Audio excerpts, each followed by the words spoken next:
Even with today's rally, our next guest suggests sitting on the sidelines unless you are very nimble. Tony Dwyer is Canaccord Genuity's chief market strategist.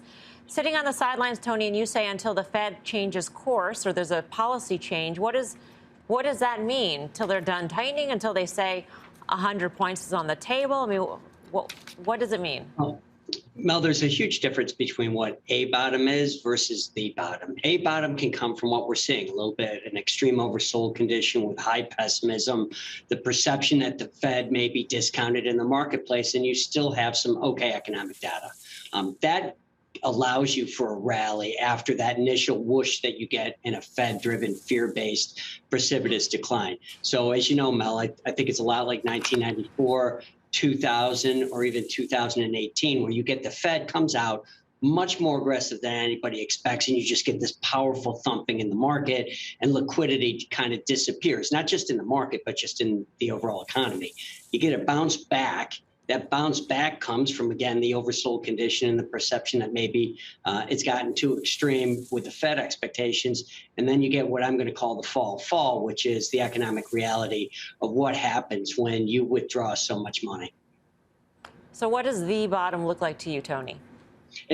Mel, it's got to be that the Fed says we're almost done, a kind of an Alan Greenspan in 1994, where maybe we've got one more hike in front of us, which was early 95, when the economy almost went into recession. Oh, wait a minute. That sounds like it's not going to be for a long time, Tony. I know, Mel, people are used to me being so bullish, but it's been a little while. And the reason is, listen to what Neil Kashkari said right after the Fed meeting. Based on mortgage rates going from 3% to 5.25%, we have withdrawn accommodation faster than we gave it in 2020. Think about that statement.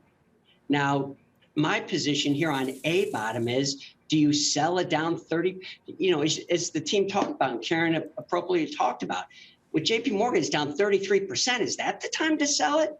So I think at this point, you want to really see that tone change in the Fed before you, quote unquote, have to do something. And if you remember, we ended the last show with my dad coming downstairs and saying to my brother and I, don't just sit there, do something.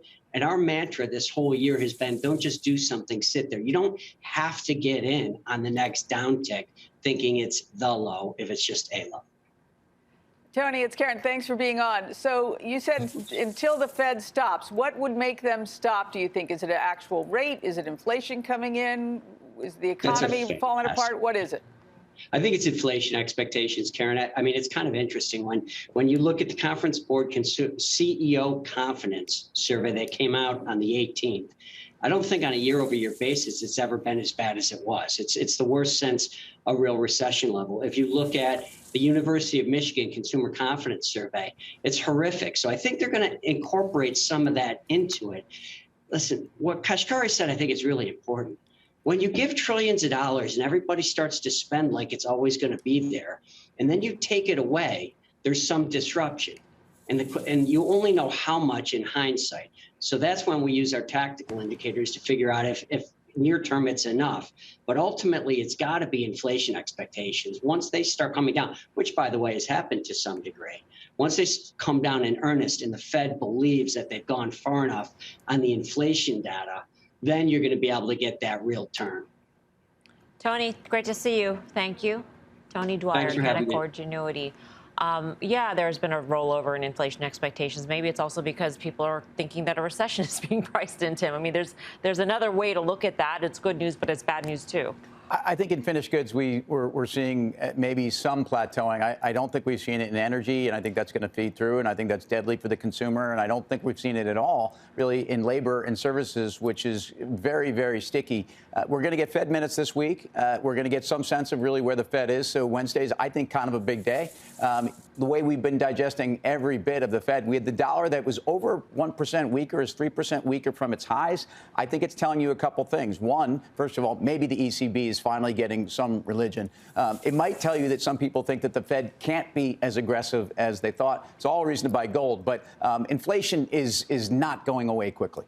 Yeah, and we've been talking about this as it relates to the market. So we've had the price come down, that really important part of the PE thing, but we haven't had the E come down, right? So we keep hearing data, let's say from FactSet, that the PE on the S&P 500 is below now the 5 and 10-year averages. The problem is that the consensus estimates for 2022, and we've been talking about this for months, for 2022 earnings is still up 10%. Yep. So that's not happening, okay? Like the pre-announcement tonight, the earnings data we got last week. So until strategists and economists kind of ratchet those numbers down, or analysts following these sectors or individual names, then we're still going to have the expectation of that. And that's really, I think, when you try to put in a bottom, when we start seeing strategists go to low single digits earnings growth, and you throw, let's say the 10-year average of 17 on that, you bottom out somewhere in the, mid to low 3,000s in the S&P 500. So to me, I think you continue to sell rallies. I have no idea how vicious the rallies are going to be. They have not been over the last month and a half or so, not like we had in January, February, and March. But we do need to see strategists and analysts capitulate on their earnings estimates.